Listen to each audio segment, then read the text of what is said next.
మాకింత మటుకు ఇండ్లు లేవు, యాయి లేవు, నీళ్ళ ప్రాబ్లం కూడా మస్తు ఇబ్బంది అవుతున్నది. కానీ మరి ఇంత మటుకు మాకు ఇండ్లు మా ఆడికి ఎంఆర్ఓ ఆఫీస్కి పోయినాం, కలెక్టర్ ఆఫీస్కి పోయినాం, ఆర్టీ ఆఫీస్కి పోయినాం. ఇంత మంది కాడికి పోతే కూడా ఏం చెప్తారు, ఈ నెంబర్ మీద అయిపోయిన ఇండ్లు అంటున్నారు. మరి మా పరిస్థితి ఏంది? మరి ఎవరు పట్టించుకుంటారు మమ్మల్ని? మేము ఎక్కడ పోవాలి? ఇవి గూళ్ళు వీక్తే మేము ఏడ కిరాయిలు కట్టుకొని బతకగలుగుతాం? ఏం చేస్తాం చెప్పు? పొద్దుగాలు లేచి బాసన్లు తోమేటోళ్ళం నాయన మేము. ఇగో ఈ పని గిన్నెలు తోమేది విడిచిపెట్టి వచ్చిన నేను ఇప్పుడు ఉరికొచ్చిన. మరి ఇట్లాంటి పరిస్థితులల్లా మా ఇండ్లు ఎక్కడ పోవచ్చు? గది కావాలి మాకు. ఇప్పుడు మీ ఇండ్లు ఇవ్వడానికి మీరు సిద్ధంగానే ఉన్నారు, కానీ మీకు డబుల్ బెడ్రూమ్ ఇల్లు కావాలా? డబుల్ బెడ్రూమ్ ఇల్లు మాకు కావాలి, లేదంటే దీనికి పట్టణాన్ని ఇవ్వాలి. అది ఈడ పట్టా ఇస్తారా, లేకపోతే మాకు డబుల్ బెడ్రూమ్లు ఇచ్చి మమ్మల్ని పంపిస్తారా? అది అడవులలో మాత్రం మేము ఉండలేము నాయన. ఎందుకంటే మేము కష్టం. ఇగో రెక్కాడితే డొక్క నిండేటోళ్ళం మేము, రెక్కాడితే డొక్క నిండేటోళ్ళం. మాకు రెక్కాడకపోతే మాకు నడవదు. ఎక్కడో తీసుకుపోయి వేస్తే అడవులు ఏం చేసుకొని బతుకుతాం మేము? నా ముసలాడు 3 సంవత్సరాలు కాలు చేయి పడిపోయి గుద్దతో డేక్కుతున్నాడు. ఆయనకు చేసుకుంటా కూడా పోతున్నా నేను.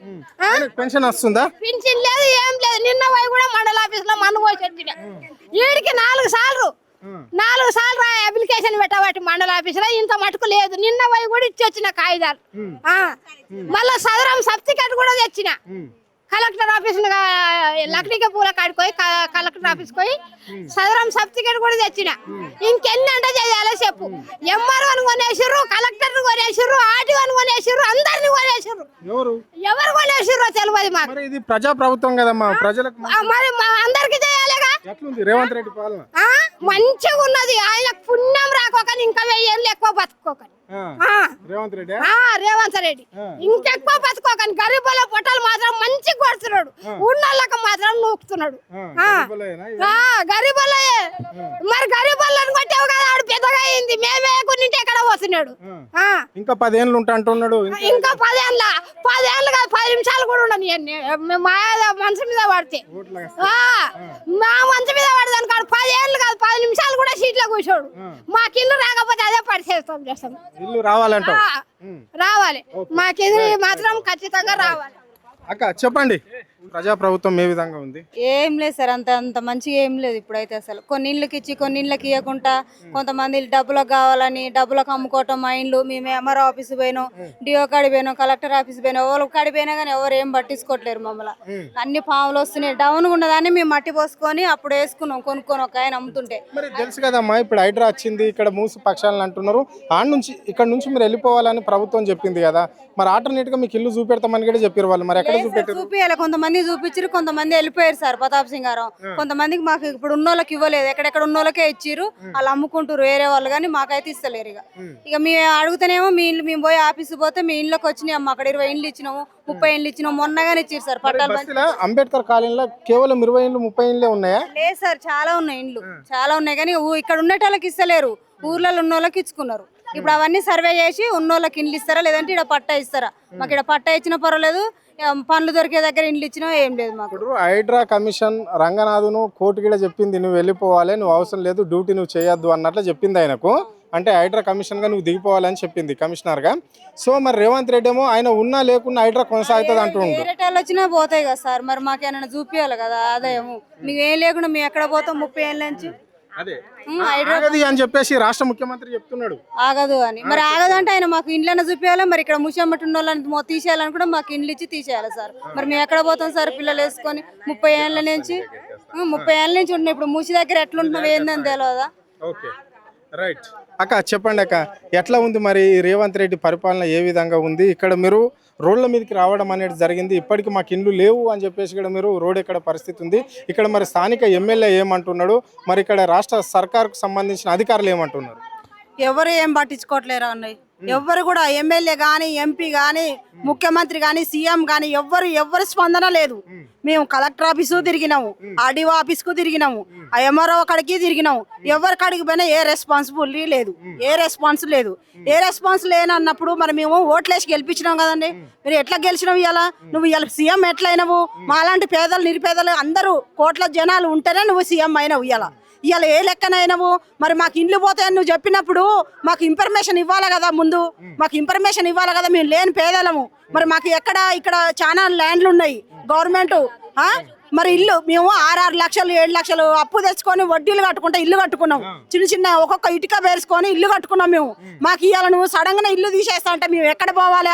ఆల్రెడీ అసెంబ్లీలో మాట్లాడండి, మీరు ఎట్లాంటి ఇల్లు కట్టుకున్నారో అలాంటి ఇల్లు కట్టుకుంటాము, మూసి పక్షాలకు అడ్డు రావద్దు, అలాంటి ఇల్లే మేము కట్టిస్తాము అని చెప్పేసి రాష్ట్ర ముఖ్యమంత్రి అన్నాడు.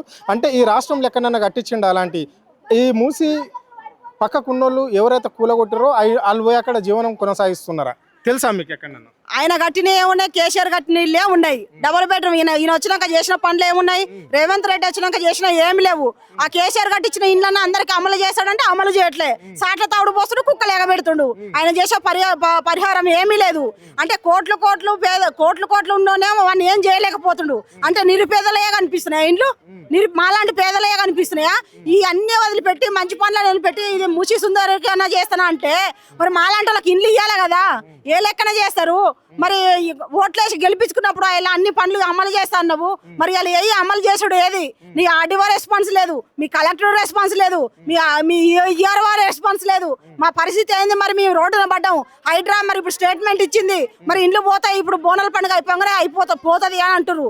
మరి మా పరిస్థితి ఎట్లా? మీ రోడ్డు మీద పిల్లలు జల్లలు, మరి మేము ఎక్కడ పోవాలా? అంటే ఇప్పుడు ఈ రాష్ట్రంలో హైడ్రా కొనసాగితే బాగుంటుందా, హైడ్రాను బంద్ చేస్తే బాగుంటుందా? అంటే కొనసాగితే బాగుంటుంది అంటే ఆయన పరిపాలన చేయాలనుకుంటుండే కాబట్టి మాలాంటి పేదలు కూడా మంచి చేయాలి.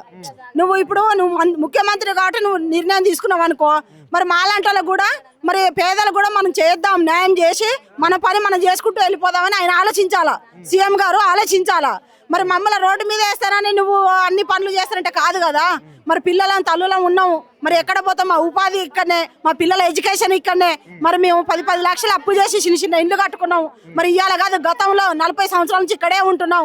మాకు ఇక్కడ ఎక్కడైనా కానీ గవర్నమెంట్ ల్యాండ్ లో కట్టించి డబుల్ బెడ్రూమ్ ఇవ్వాలని కోరుకుంటున్నాను. మరి కాదు కూడదని చెప్పేసి మీరు అన్నట్లనే బోనాల పండుగ అయిన తర్వాత హైదరాబాద్ లో లాస్ట్ ఆగస్టు 9 తారీఖు నాడు బోనాల పండుగ అయిపోతుంది. అంటే ఇంకొక 10-12 రోజులు మాత్రమే ఉన్నది. సో ఆ టైంలో బుల్డోజర్ మీ దగ్గరకు వస్తే పరిస్థితి ఏంటి మీది? బుల్డోజర్ దగ్గరకు వస్తే మేము జరిగే ప్రత్యక్ష లేదు. మా మించి పోతాడా, మరి తొక్కిస్తాడా? మరి మేమందరం పోయి ఆయన సీఎం ముట్టడించాలా? మాకు ఉన్నది బలం, పేదలమే కావచ్చు, కానీ ఓటు వేసినాం కాబట్టి మాకు కూడా హక్కు ఉంది. మహిళలమైనా ఎవరమైనా మరి మాకు కూడా ఉంది, మేము ముట్టడిస్తాం. మాకు మాత్రం న్యాయం జరగకపోతే మాత్రం రేవంత్ రెడ్డి ఆఫీస్ ను ముట్టడిస్తాం. మేము పోయి వాళ్ళ ఇంట్లోనే ఉంటాం. మరి రేవంత్ రెడ్డి ఇంటి వాళ్ళ ఇంట్లోనే ఉంటాం. మరి మా దిశ మేమేం చేయాలి? మరి మాకు ఇన్ఫర్మేషన్ ఇవ్వాలి కదా. మరి పేదలు అయితే మాత్రం మరి ఏం జరుగుతున్నాయి, ఏం లోపాలు అవుతున్నాయి, మరి లీడర్లు ఏం చేస్తారు, మరి ఎమ్మెల్యే ఎంపీలు ఏం చేస్తారని అన్ని కనుక్కోవాలి కదా. ఆఫీసులో కూర్చోడం అన్ని ఎంక్వైరీలు చేసుకోవాలా, అన్ని స్పందించాలా. ప్రజా ప్రభుత్వంలో నీకేమేమి వచ్చినాయమ్మా మార్ గ్యారంటీలు? ఏమి రాలే. 500 సిలిండర్ అంటే అది ఇయ్యలే. మహిళలకు 2500 అన్నాడు, అది ఇయ్యలేదు. బస్ ఫ్రీ దేనికి పెట్టిరు? దేని కొట్టుకొని సావడానికి పెట్టిరా? ఉన్నాడు బస్సు ఎక్కుతుండు, లేనాడు బస్సు ఎక్కుతుండు. ఆ బస్సు ఏమిటికి ప్రయోజనం? అంటే డ్యూటీలు చేసేటోళ్ళకి ప్రయోజనం. మేము ఎప్పుడో నెలకు అవసరం పున్నాను పెట్టాలి, మాకు ఏం అవసరం?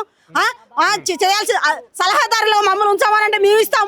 సలహాదారులుగా ఏ సలహాదారుడుగా ఏదైనా సరే మంచి పనులు చేయడానికి చెప్పడానికి అందరూ పనికొచ్చేలా చేస్తాం.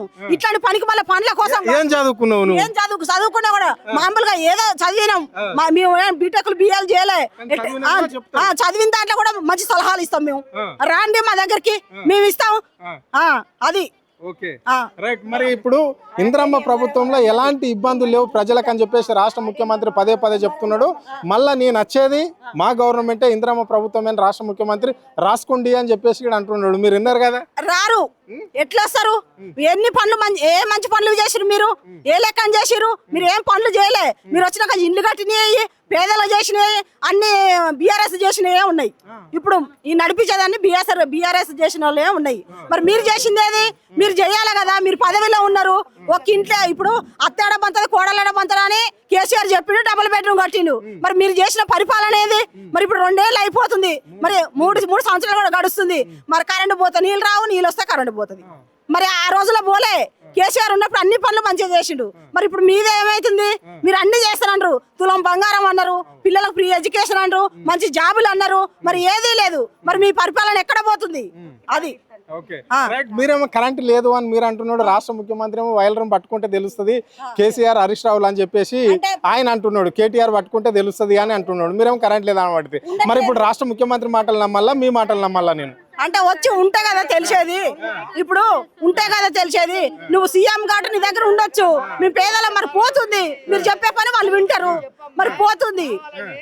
అన్ని ఇవ్వాలి కదా, అన్ని సక్రమంగా ఉండాలా, అన్ని మంచిగా చేయాలి, అది కోరుకుంటున్నాం. వచ్చేది జిహెచ్ఎంసీ ఎన్నికలు వస్తున్నాయి, మీ ఓటు ఉంది కదా ఇక్కడ, మరి ఏంది పరిస్థితి? ఆ ఓటు రూపంలో చూపిస్తాం, ఈ మధ్యలో మంచి చేస్తేనేమో సరే ఉంటారు రేవంత్ రెడ్డి గారు, లేకపోతే గద్దె దింపేస్తాం. Okay right.